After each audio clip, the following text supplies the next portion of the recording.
ole hei tuna hianin Titanic long meidumma kan hua hei Titanic long he alian thapat pat khop mai hei sei takani akhaya bon le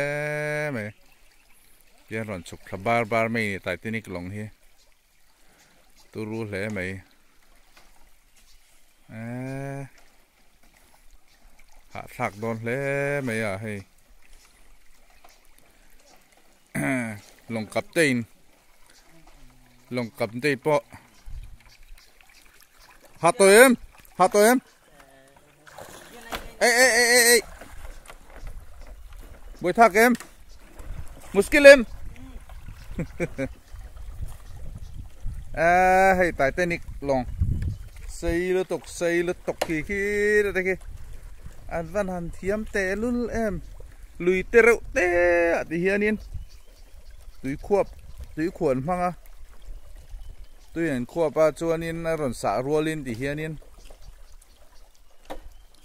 mau hin thì câu rụt mấy nè à văn hàn giấy về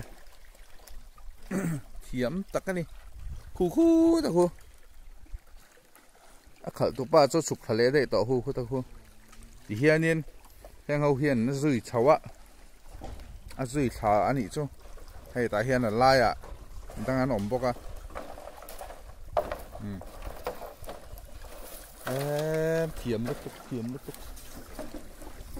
thầy à heo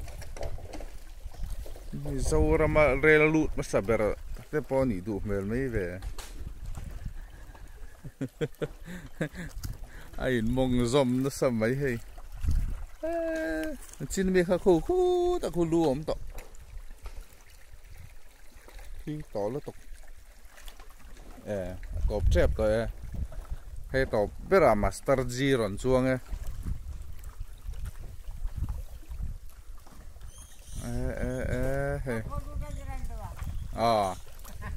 buổi thạc em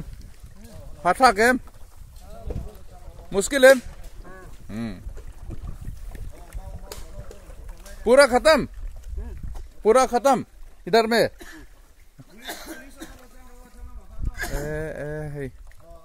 सही लो तो अन लोंग खल ही तुरु दे उमई ने बन रात तक ने रिंगोत हियानिन तुयन सा रुलिन तुयन खोप लिंग te à chuan an hnuah tui khan sa ta chumi rual chuanin hianin an chukpui ta ni hetiang luite a chuanin khatiang kha angai ani an thiam khop mai a technical khop mai sang hei kan thil chum na po ron chim trep to cho bộ ăn chủng thầy lâu nỉ hiền tuy khóa vàng hiền nhiên tuy nó vét à đã lại rõ cho ăn tìm hin đó buổi thao có mấy túi phím hơn gần khác để đón